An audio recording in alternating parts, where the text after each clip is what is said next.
Now we'll go to the next topic, which is VPC, AWS VPC. So VPC stands for Virtual Private Cloud, right? So what is Virtual Private Cloud? So basically it is simply a network, a logical network. Logically, we are placing all our resources inside a network. Okay, so let us say, for example, there is internet, right? In the internet, let us consider our home, right? In the home, we have all our PCs, laptops, mobiles, tabs, etc. are connected, right? If you consider internet as a big network, within that huge network, we have created our own logical network. So this is nothing but our logical network, right? And this is our private network. So only our machines can communicate with each other, and they can also communicate with the outside world, but nobody from outside cannot directly communicate without using the password, right? So this is typically a logical network created between the resources, different resources. Here PC is a resource, laptop is a resource, mobile is a resource. Just consider VPC as something like this. So this is given, this example is given in a lot of videos to understand VPC, right? So in any YouTube videos or anywhere in Amazon videos, if you see, VPC will be, understood in a similar analogy. What is that? Let us say how the traffic is flowing from the internet to our mobile at home, right? So we have something called a wire coming to our home, right? So it may be a fiber channel cable or optical fiber cable or a regular copper cable, right? And then we have something called modem, right, connected to that wire, right? So this is the entry point. So this is the entry point, entry device, which is connected to internet from our home, right? So this is the entry point, right? Once the data comes from the external world, modem is the first interface from our home to connect to internet. Then what is there? This modem is internally connected to a wireless router, right? So what this does, this has some software. This is basically for routing the data from outside world to home or from home to outside world. So this is for routing, right? Then actually we have something called password setup, right? So directly people cannot access the wireless router inside our home. So we need to have something like a password. So that password you can say as something like a firewall setting, right? And then we have, let us say, firewall, and then we have actual our resources, right? So resources in the sense mobile, tabs, and laptops, right? So this is typically a network. What is the network? We have wire coming from the internet. We have a modem, which is entry point. Modem is connected to wireless router or any router, and this router is again connected to the resources, and there is a firewall for the security. So if you replace the same thing in AWS, there is something called remove this wire. So modem is the first interface. So replace modem with the internet gateway. So how modem is the first interface, first device to connect to internet. Internet gateway is a device that connects to outside world. And then we have something called route tables, that is for routing, to know which the packet has to go to which instance, right? And then we have something called ACLs, access control list, to specify how the traffic should be allowed. Inbound and outbound roles we can specify using the access control list, right? And then we have the resources. The resources in the sense the EC2 instances, the database, etc., etc., right? The containers or whatever. Now This EC2 instances we can keep in a subnet. What is the subnet? So it's a subsection of the entire network. So we can have multiple subnets, right? So if you compare these two, we'll understand VPC in a better way. We have modem to connect to the internet. We have wireless router. We have some firewall setting for the authentication and security, and we have the resources. In the similar way, in AWS also, we can create all these things logically. So we are creating a virtual private cloud internally, that is using internet gateway, using route tables, using ACLs, using subnets. So our instances, all our EC2 instances are kept inside a VPC so that they can communicate with each other. And let us say in reality what happens is in production, what do they do is they'll not give internet access to all the EC2 instances or the database and all. So they give, the load balancer will be our internet facing. Right? So all other instances like EC2 instances can communicate to load balancer, but nobody will directly reach EC2 instance. They hit the EC2 instance or the application running on the EC2 instance using load balancer, right? So there are EC2 instances, there are databases which are running inside the VPC. So this VPC can be accessed only using load balancer.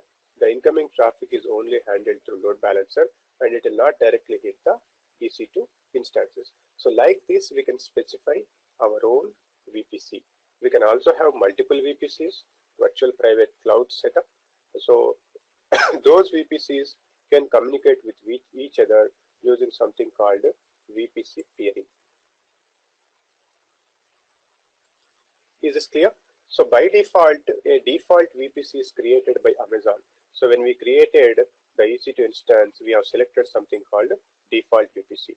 What is this? So this default VPC has an internet connection, has a route table created, has access control list defined, has subnet defined. So that's the reason why for the first time when we created a EC2 instance, we were able to access the internet, right?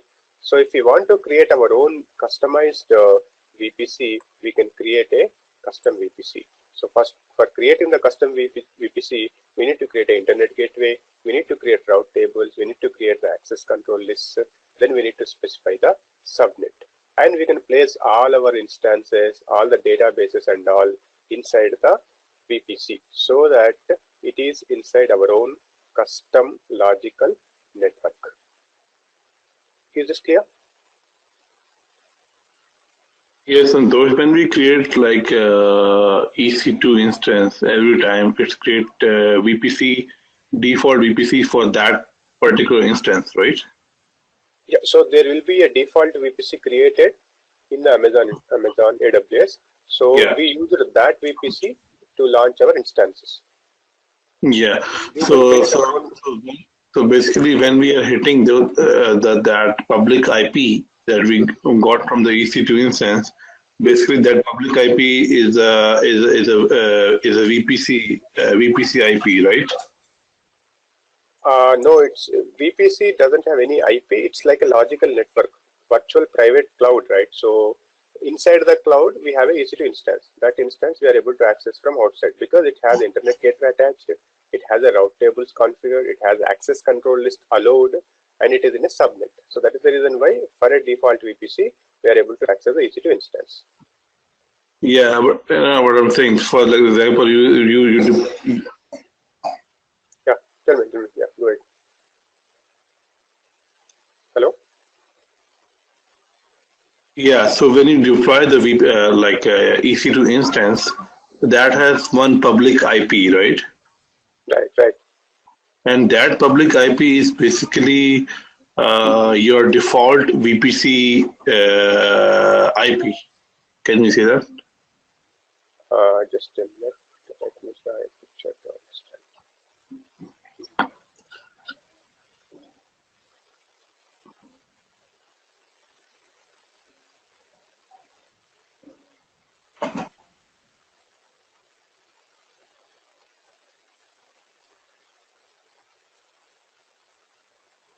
So this is the VPC, right?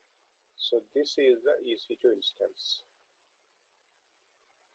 This is your server, right? So this is one server. Let us say this is the other server, right? And there is a database created, right? So this is the database, and this is EC2 instance, and this is EC2 instance, and they are inside a virtually created network. So this VPC doesn't have any IP. This has IP. So when the packet comes from the internet, so there is a internet gateway created logically, right?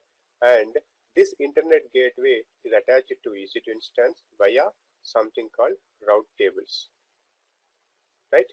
And this route tables knows that from the instance, if I open google.com, a packet will go to the internet from the route table.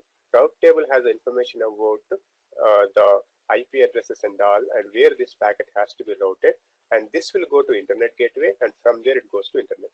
And if someone hits also, it comes to internet gateway, from there to route table, and from there to instance. So this instance can be again grouped together and to associated with a load balancer. So load balancer will divert the traffic between the instances, right? So this is how the packet flow goes. So here we are trying to hit a IP from the external world. That IP belongs to this EC2 instance. But these are logically grouped together to form a network that is called VPC. Okay, so it's just a virtual private cloud, not a load balancer, right? Yeah, not a load balancer. So load balancer will be inside the VPC. We can say that way. Okay, I got you. Now I got you. Because I was like confusing VPC with the load balancers. Yeah. No. Load balancer will be internet facing, and they all can be inside a VPC. VPC is just a logical network of all the resources. Okay, it's just a logical group of resources, right? Yeah, group of resources, we can say, but they are in the same network, so they can communicate with each other. And so here we can have two things. One is the public subnet and the private subnet. Here, if you see, this database instance need not to communicate outside world. Nobody will contact the database directly, right? So, but they can communicate with the EC2 instances internally. EC2 instances will write data to database, and EC2 instances can extract the data from database. But this database will not have direct access to internet, right? So that way we can configure the VPC.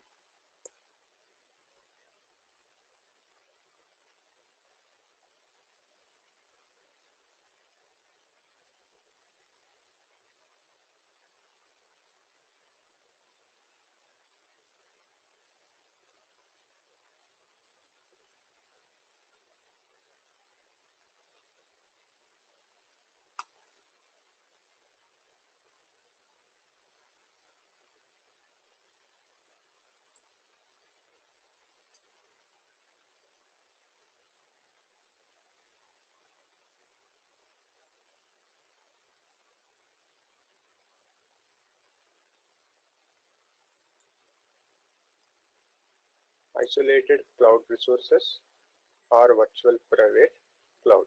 So here there is one VPC which is defined by default, right?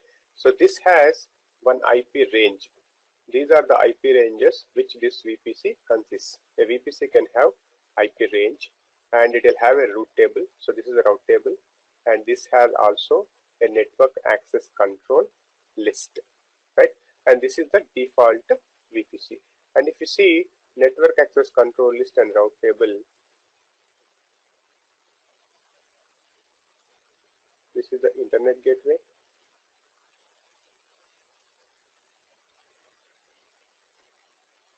Okay, so if you see, this internet gateway is attached to the VPC. So if you say something like this is the internet gateway, these are the route tables. So let us say the connection is broken between the internet gateway and the route table. Now what happens at the home? We cannot access the internet, but sorry, this is AWS, right? Let us say So there is a connection broken between the modem and the wireless router. Now there is no connection. Now what happens? These machines can communicate between each other, but they cannot access the internet because there is no routing table in between the router and the modem, right? So this routing table is not there for the,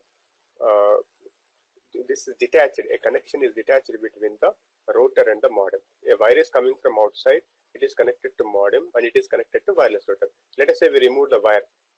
We cannot connect to the internet from the mobile, but mobiles can, within mobiles or within tabs, there is a network established, right? So in the similar way, if internet gateway doesn't have the routing table, then we cannot reach the internet for that particular EC2 instance.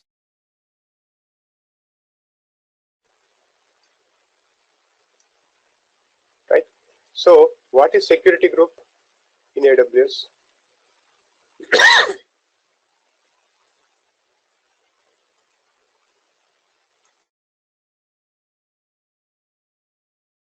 What is the difference between security group and access control list?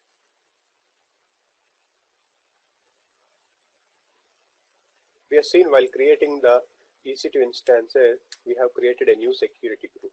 So what did we specify in the security group? Who gets access, right? The users. So SSH or HTTP or who gets the access, what is the IP range we can give the access. That we specify in the security group. But that is for only for a particular EC2 instance. What if I want to have the same level of security for all the instances in an account level, in the entire AWS account level? So that is what is access control list. So I can specify in a similar way inbound rules and outbound rules using ACLs. So in ACL we can define inbound rule and outbound rule. So SSH has to be allowed for this IP, for this range of IPs I can specify. Or outbound also I need to allow all the traffic. Right. So this kind of access control list we can define. So even if security group is not defined properly, if we have the access control list, then it serves the purpose. Like for security, for authentication and authorization, we can configure the access control list. And mostly in production, if something is not working, if there is a connectivity issue, what we need to check is basically we need to check the security groups, and also we need to check the VPC, and in VPC we need to check the access control list. Is this clear? So let us say I want to create an internet gateway. So I'll just create new internet gateway. Let's create. Right. So by default, it is not attached to the VPC. Right. So internet gateway is there, but it is in the detached condition. So we need to create a new VPC and attach it to the internet gateway. So if you want to create everything new, you want to create a VPC, you want to create a internet gateway, if you want to attach it to a route table, and all these things we need to create if you want to create a new VPC, right? So let us say I'll create a new VPC, or first create a VPC. Let us say new VPC, and we also need to specify the CIDR block range. So what is the range? So these are the range of IPs which I want to allow, right? So you can also specify range, right? So what is the range? IP address will have range, right? Something like 10.0. Let us say 16/24, right? So this will have some range of IPs. So there is also a formula to know what kind of range of IPs we want, right? So let us say 1.1.1 to, let us say 1.1.10. So how many IPs are there? 1.1.1, 1.1.2, 1.1.3, something like this. I want 10 IPs to be defined inside this VPC, right? So similar way, this notation is used. This is called CIDR block to notify what kind of IPs, what range of IPs we need. Okay, so I just specify something. Let us say 0.60/24. Okay, 0.0/24. Okay, and create. So when we create a new instance, that instance will be created with any of these IPs. Okay, so a new VPC is created, and what is the default VPC? This is our default VPC, right? And what we created is a not default VPC, and let us, just for our understanding, rename this as a default VPC. So this is the default VPC which is provided by Amazon, and this is the VPC which we have created just now, right? And let us go to the route tables. See, there are two route tables created, and so this is the one which is attached to our VPC, and this is the one which Amazon has provided. So let us go to the one which Amazon has provided. Right. So here, this is the internet gateway which is attached to the VPC. So only if the internet gateway attached to VPC, then only the resources in that VPC will be able to communicate to outside internet. If internet gateway is not attached, we cannot communicate to outside world. As I said in the example, something like if the connection is broken between the wireless router and the modem at home, we cannot connect to internet. In the similar way, if VPC is not connected to internet gateway, we cannot connect to the internet. Is this clear?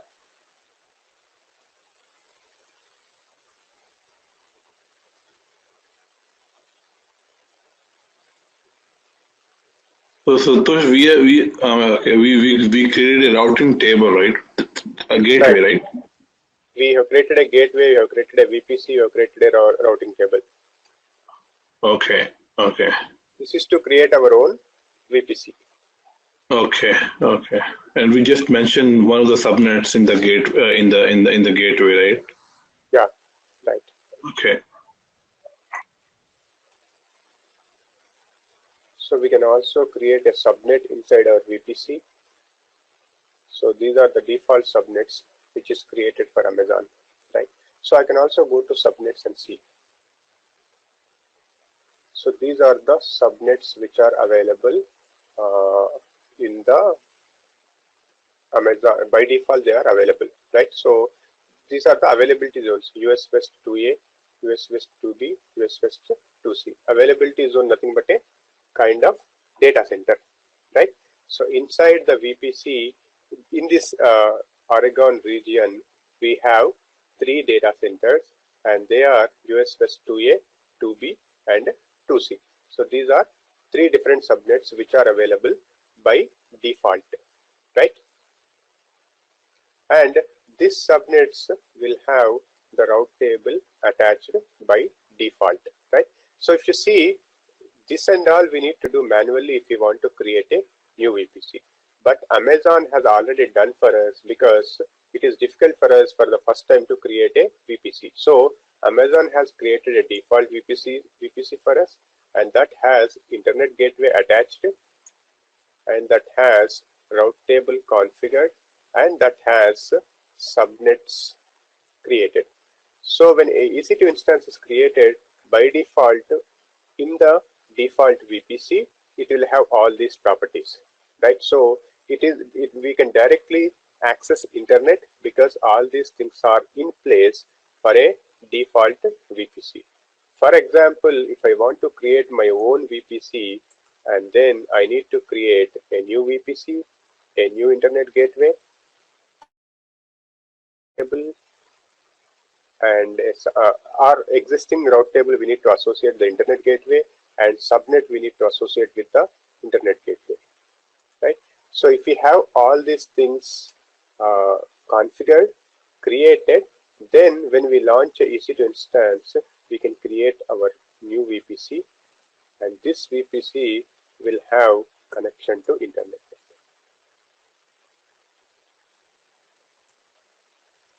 Is this clear?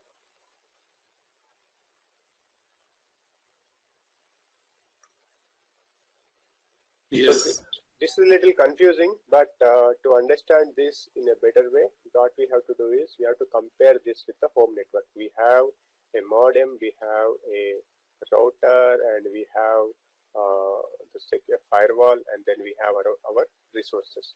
So if we want to create, if we detach the modem and the wireless router, there won't be any internet connection. Resources can communicate with each other, but they cannot communicate to outside world, right? Can we establish the communication between two VPCs also? Like, Yeah, we can establish. There is something called VPC Peering. So using which we can establish the communication. okay. Peering connections. So this is the option, create peering connection. So generally in the organizations, we will have something like a two accounts. One is for the testing, the other is for the production, right? And this will have its own VPC, and this will have its own VPC. We can also create a pairing between the testing and the production, but mostly they will be separated. Something like testing will have its own resources, because we don't want to give production access to everybody. So testing will have its own EC2 instances, it will have its own load balancer, it will have its own auto scaling policies, it will have its own Aurora database or MySQL database, right? And this production VPC also will have its own resources, right? And this will also have same EC2 instance and etc. etc. Load balancer, auto scaling setup, and the database connectivity, right? And these databases can be different, one database in testing and one database in production. And we can also create snapshots. Let us say I want to replicate the same testing database, same production database in my testing. So what do I need to do? So I need to create a snapshot of this database, and that snapshot we can export it to the testing database as well.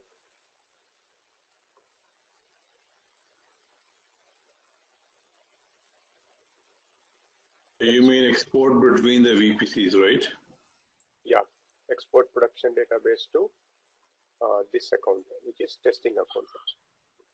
Only if they are pairing, like if they have a communication between two, only then we can export, right? Yeah, if pairing is created between the accounts, yes, between the VPCs. Because Okay. it's all communication, right? This has to ping this.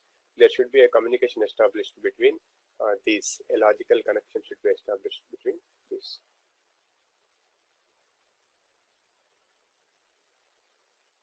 Okay. Okay.